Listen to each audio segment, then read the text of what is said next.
আসলে আমি বীরুত্তম আর একজন বীরুত্তমের ছেলে এখন দেশের প্রধানমন্ত্রী, এটা বড় কথা না।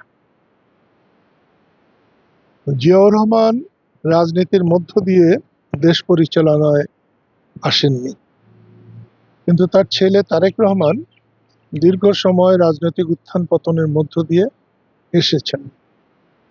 এবং সবাই জানে যে আমি তারেক রহমানের অনেক কিছুকেই পছন্দ করতাম না।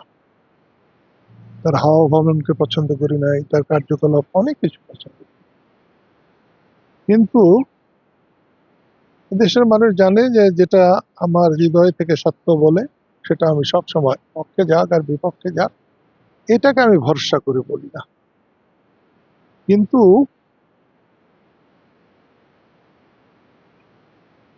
25 সালে 24 সালে শেখ হাসিনার পতনের পরে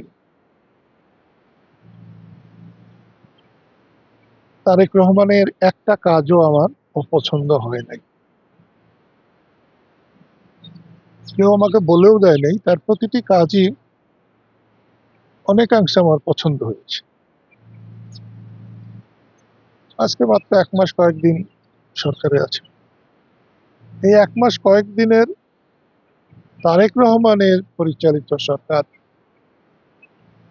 আমার কাছে যথার্থই মনে হচ্ছে। এবং তিনি যদি তার গ্রাসরুটের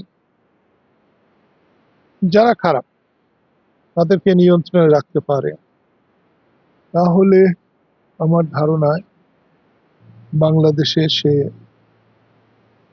প্রাতঃস্মরণীয় হবে।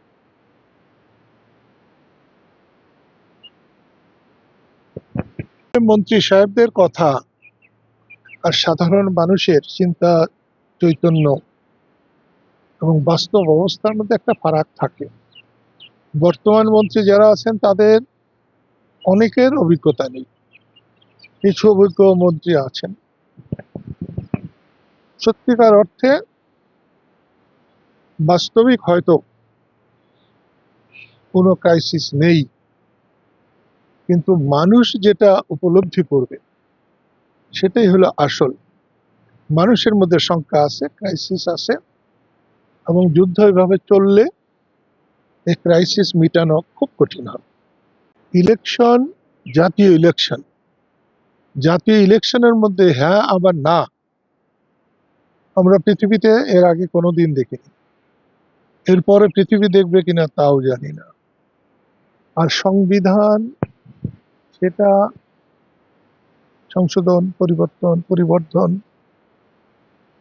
এগুলোর জন্য তো গণভোটের দরকার।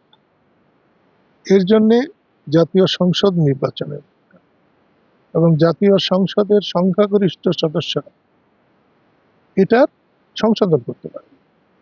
এবং সংবিধান এমন একটা জিনিস যে যার মৌল যে কিছু নীতি আছে, যেটা সংবিধানও বদলাতে পারে। ইচ্ছা করলে সংবিধান বাতিল করা যায় না, এবং মৌল নীতিকেও পরিবর্তন করা। তাই গণভোট বলে যে জিনিসটাকে তুলে ধরা হয়েছে, গণভোটটা সংবিধান মতো নয়। রাজনীতিতে অনেক কথাই বলা হয়, রাজনীতির সব কথা কথা নয়। অনেক কথা কথার কথা। রাজনীতিতে যেটা করা হয় সেইটা হলো কথা। তো সেই জন্যে খালেদা জিয়া একজন ম্যাচিউর লিডার, এবং তিনি যে সময় যেটা বলার দরকার হয়েছে নিশ্চয়ই বলেছেন। রাজনীতিতে মাঠের কথা একটা আর সংসদের কথা আরেকটা। তাই এই জন্য কাউকে দোষ দেওয়ার কোনো মানে হয় না। 20শে মার্চ হচ্ছে আমাদের স্বাধীনতা দিবস। স্বাধীনতা মস্ত বড় জিনিস। আমরা ওইভাবে স্বাধীনতাকে হৃদয়ঙ্গম করতে পারি না বলে স্বাধীনতার অর্থ আমরা বুঝতে চাই না।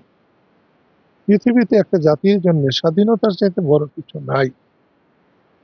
এখানে আপনারা যেটা বললেন 7ই মার্চ আর 15ই আগস্ট বঙ্গবন্ধুর মৃত্যু দিবস। 7ই মার্চ এক জিনিস, 15ই আগস্ট বঙ্গবন্ধুর মৃত্যু দিবস এক জিনিস।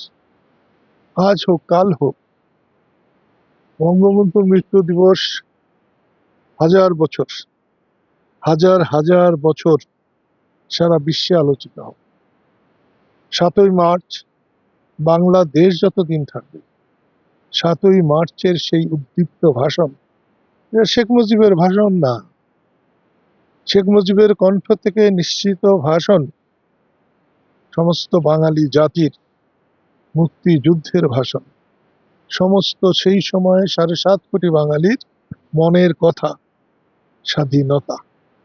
সেই জন্যে এই অন্যায় কাজ করতে পারে, রক্তের গরমে অনেকে অনেক কিছু করে, কিন্তু সেটা স্থায়ী হয় না। 7ই মার্চের বঙ্গবন্ধুর ভাষণ বাঙালি জাতির ভাষণ, সারা পৃথিবীব্যাপী স্বীকৃত।